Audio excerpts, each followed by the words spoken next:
Behaviour of oxygen की। तो चलिए फिर स्टार्ट करते हैं हम लोग हमारे लेसन को। और सबसे पहले बात करते हैं एनोमलस बिहेवियर के डेफिनेशन की कि एनोमलस बिहेवियर क्या होता है। एनोमलस बिहेवियर का मतलब होता है असंगत व्यवहार। असंगत व्यवहार का मतलब होता है औरों से अलग बिहेवियर शो करना, औरों से डिफरेंट प्रॉपर्टी को शो करना। तो अगर हम ऑक्सीजन फैमिली की बात करें तो ऑक्सीजन की कुछ ऐसी कई सारी प्रॉपर्टीज हैं जो कि इस फैमिली के बाकी के एलिमेंट्स से डिफरेंट है। मैं ये बताना चाहती हूँ कि ऑक्सीजन जो है वो ऐसी कई सारी प्रॉपर्टीज शो करता है जो कि इस फैमिली के बाकी के एलिमेंट्स नहीं शो करते। तो ऑक्सीजन की उस पर्टिकुलर प्रॉपर्टीज को ऑक्सीजन का एनोमलस बिहेवियर कहते हैं।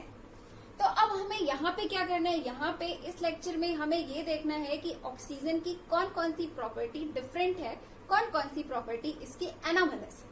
उन सारी प्रॉपर्टीज को एक एक करके देखते हैं और साथ में रीजन की भी बात कर लेते हैं, है ना। तो चलिए सबसे पहले बात कर लेते हैं फिजिकल स्टेट की। देखिए ऑक्सीजन जो होता है, ऑक्सीजन का फिजिकल स्टेट होता है गैस, जबकि इस फैमिली के जो बाकी के मेंबर्स हैं उनका फिजिकल स्टेट होता है सॉलिड।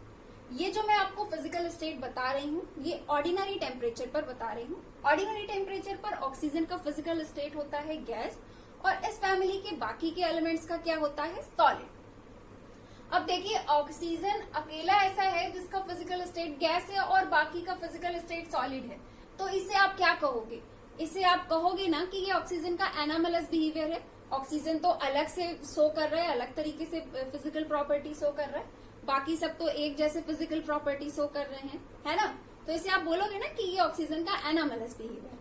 अब सवाल ये है कि ऐसा क्यों है, क्यों ऑक्सीजन औरों से अलग फिजिकल स्टेट शो कर रहा है ना। तो उसके रीजन को भी हमें देखना चाहिए। तो रीजन ये है कि देखिए ऑक्सीजन जो होता है इसका साइज स्मॉलर होने की वजह से इसके पास एबिलिटी होती है पी पाई ओवरलैपिंग करने की। पी पाई ओवरलैपिंग करने की एबिलिटी की वजह से जो आपका ऑक्सीजन है ये O2 मॉलिक्यूल के फॉर्म में एग्जिस्ट करता है, यानी कि डाई एटॉमिक मॉलिक्यूल के फॉर्म में एग्जिस्ट करता है। जबकि इस फैमिली के जो बाकी के एलिमेंट्स हैं अगर हम उनकी बात करें तो वो एग्जिस्ट करते हैं पॉली एटॉमिक मॉलिक्यूल के फॉर्म में। ऑक्सीजन किस में एग्जिस्ट करता है, डाई एटॉमिक मॉलिक्यूल के फॉर्म में, जबकि इस फैमिली के जो बाकी के एलिमेंट्स होते हैं वो पॉली एटॉमिक फॉर्म में एग्जिस्ट करते हैं। इसका तो मैंने बताया क्योंकि इसमें पी पाई ओवरलैपिंग करने की एबिलिटी है, इस वजह से ये O2 मॉलिक्यूल के फॉर्म में एग्जिस्ट करता है। बाकी सब पॉलीटॉमिक फॉर्म में क्यों एग्जिस्ट करते हैं, क्योंकि उनमें ये पी पाई ओवरलैपिंग करने की एबिलिटी नहीं है। इतनी बात क्लियर। अब आगे की बात करते हैं। चूंकि ऑक्सीजन जो होता है वो डाईएटॉमिक के फॉर्म में एग्जिस्ट करता है, बाकी के क्या है, पॉलीटॉमिक फॉर्म में एग्जिस्ट करते हैं। जैसे पर्टिकुलरली सल्फर की बात कर ले S8 होता है, इसी तरह से बाकी सब भी क्या होते हैं, पॉलीटॉमिक फॉर्म में एग्जिस्ट करते हैं। तो आप समझिएगा चूंकि ऑक्सीजन डाईएटॉमिक फॉर्म में, डाईएटॉमिक मॉलिक्यूल के फॉर्म में एग्जिस्ट करता है तो इसकी मॉलिक्यूल का साइज अगर इनके मॉलिक्यूल के साइज के साथ कंपेयर किया जाए तो क्या है, स्मॉलर है ना।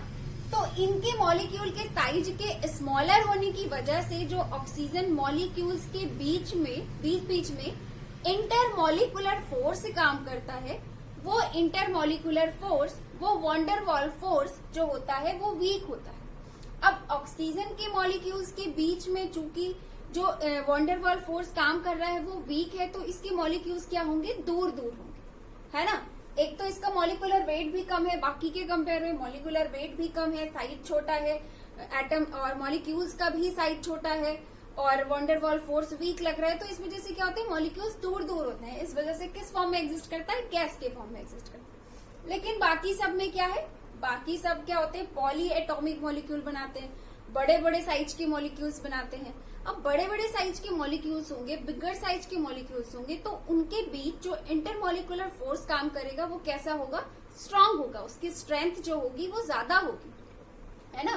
तो उसकी स्ट्रेंथ ज्यादा होगी, ज्यादा स्ट्रेंथ वाला वॉन्डर वॉल फोर्स काम करेगा, तो मॉलिक्यूल्स क्या होंगे, पास पास होंगे। और जब मॉलिक्यूल पास पास होंगे तो उनका फिजिकल स्टेट कैसा होगा, सिंपल सी बात है, सॉलिड होगा। ओके, तो पहला जो आपका पहला वाला है बिहेवियर, ये आपका क्लियर हो गया होगा कि ऑक्सीजन का फिजिकल स्टेट जो है वो इसका एनोमलस बिहेवियर है, असंगत व्यवहार है, औरों से अलग है। बाकी लोग सॉलिड फॉर्म में एग्जिस्ट करते हैं, ऑक्सीजन जो है वो गैस के फॉर्म में एग्जिस्ट करता है। ये बात आप समझ गए हो और आप इसका रीजन भी समझ गए हो। चलिए अब हम लोग बात करते हैं इसके सेकंड एनामलस बिहेवियर की। तो सेकंड ये है कि ऑक्सीजन जो होता है ये पर्टिकुलरली ऑक्सीजन ऐसा है जो यहाँ पे किस फॉर्म में एग्जिस्ट करता है, ये डाई एटॉमिक के फॉर्म में, और बाकी के सारे एलिमेंट्स हैं उनका मॉलिक्यूल कैसा होता है, पॉली एटॉमिक, है ना। वो पॉली एटॉमिक मॉलिक्यूल के फॉर्म में एग्जिस्ट करता है और ऑक्सीजन डाई एटॉमिक फॉर्म में एग्जिस्ट करता है। तो हुआ ना, ये भी हुआ ना औरों से अलग व्यवहार, औरों से डिफरेंट प्रॉपर्टी, कि ये एक अकेला है जो डाई एटॉमिक के फॉर्म में एग्जिस्ट करता है, बाकी सारे लोग क्या होते हैं, पॉली एटॉमिक मॉलिक्यूल के फॉर्म में एग्जिस्ट करते हैं। रीजन मैं आपको बता ही चुकी हूँ कि क्यों ऐसा होता है, क्योंकि इसमें क्या होता है, ऑक्सीजन के केस में क्या है, पी पाई ओवरलैपिंग करने की टेंडेंसी, इस वजह से वो डाई एटॉमिक मॉलिक्यूल बनाता है। बाकी के एलिमेंट्स के पास में ये टेंडेंसी नहीं है, इस वजह से वो पॉली एटॉमिक मॉलिक्यूल के फॉर्म में एग्जिस्ट करते हैं। तो ये वाला भी आपका क्लियर हो गया है। चलिए अब आ जाते हैं थर्ड में। थर्ड है हाइड्रोजन बॉन्डिंग। तो मैं आपको बताना चाहती हूँ कि अगर आप ऑक्सीजन से ऑक्सीजन के कंपाउंड्स को देखें, ऐसा कंपाउंड्स जहां पर ऑक्सीजन मौजूद हो, तो वहां पर आप देखेंगे कि ये उनके मॉलिक्यूल्स, मतलब जिस भी कंपाउंड में ऑक्सीजन मौजूद है, अगर वहां पर आप देखेंगे तो उनके मॉलिक्यूल्स के बीच में आपको हाइड्रोजन बॉन्डिंग देखने को मिलेगी। लेकिन जो इस फैमिली के जो बाकी के एलिमेंट्स हैं उनमें ये टेंडेंसी नहीं होती, वो हाइड्रोजन बॉन्डिंग नहीं बना पाते। जैसे एग्जाम्पल के तौर पे अगर हम लोग बात करें तो वाटर है ना, वाटर क्या होता है, वाटर कैसा मॉलिक्यूल है, वाटर में क्या होता है, ऑक्सीजन होता है ना। तो यहाँ पे देखिए, यहाँ पे क्या होता है, यहाँ पे वाटर जो है ऑक्सीजन, ऐसा कंपाउंड है जिसमें ऑक्सीजन मौजूद है ना। तो यहाँ पे क्या होता है, यहाँ पे हाइड्रोजन बॉन्डिंग मिलती है ना। क्यों मिलती है, ये हाइड्रोजन बॉन्डिंग क्यों बन पाती है, क्योंकि आपके ऑक्सीजन के पास टेंडेंसी है हाइड्रोजन बॉन्डिंग बनाने की।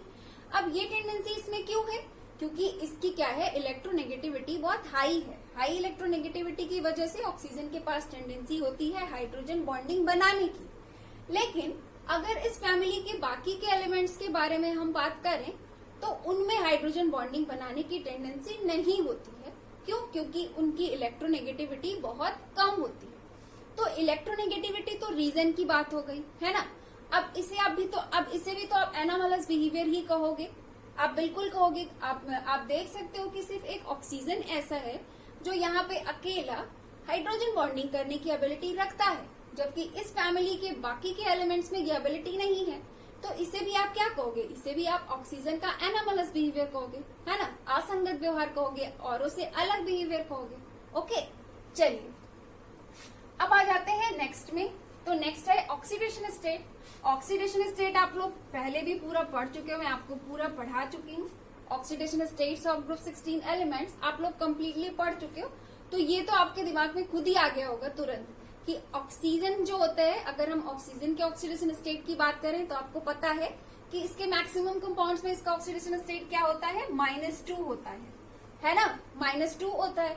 जबकि इस फैमिली के जो बाकी के एलिमेंट्स हैं उनमें क्या होता है, उनमें -2 ऑक्सीडेशन स्टेट तो शो करता ही है, बाकी साथ ही साथ और दूसरे ऑक्सीडेशन स्टेट्स भी शो करता है, जैसे कि +2 है, +4 है, +6 है ना।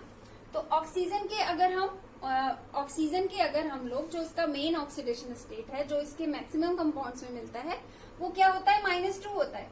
और इस फैमिली के जो बाकी के एलिमेंट्स होते हैं वो ये कई तरह के ऑक्सीडेशन स्टेट शो करते हैं। -2 भी है शो करता है, +2 भी शो करता है, +4 भी शो करता है, +6 भी शो करता है। उसमें कई तरह के ऑक्सीडेशन स्टेट्स को शो करने की एबिलिटी है ना। तो इसे भी आप क्या कहोगे, इसे भी आप ऑक्सीजन का एनामलस बिहेवियर कहोगे ना, औरों से अलग बिहेवियर, कि बाकी लोग तो इतनी तरह के ऑक्सीडेशन स्टेट्स शो कर पा रहे हैं, लेकिन ऑक्सीजन क्या है, ऑक्सीजन अपने मैक्सिमम कंपाउंड्स में -2 ऑक्सीडेशन स्टेट शो करता है ना। तो ये भी इसका एक क्या हो गया, एनामलस बिहेवियर हो गया। अब ऐसा क्यों है, तो ये यहाँ पे मैं फर्दर एक्सप्लेन नहीं करूंगी, क्योंकि oxidation states of group 16 elements मैं आपको इसके पहले कंप्लीटली डिटेल में बता चुकी हूँ, है ना। तो वहां पे हम लोग रीजन की बात कर चुके हैं, तो रीजन आपको वहां से पता ही है ना। तो चलिए अब आ जाते हैं सीधे नेक्स्ट प्रॉपर्टी में। नेक्स्ट क्या है, नेक्स्ट है इसका formation of multiple bond. Formation of multiple bond में मैं आपको बताना चाहूंगी कि ऑक्सीजन के पास एबिलिटी होती है पी पाई ओवरलैपिंग करने की। पी पाई ओवरलैपिंग करने की टेंडेंसी होने की वजह से ऑक्सीजन के पास क्या होता है, ऑक्सीजन के पास एबिलिटी होती है मल्टीपल बॉन्ड बनाने की। मल्टीपल बॉन्ड बनाने का मतलब डबल बॉन्ड बनाने की, ट्रिपल बॉन्ड बनाने की, है ना।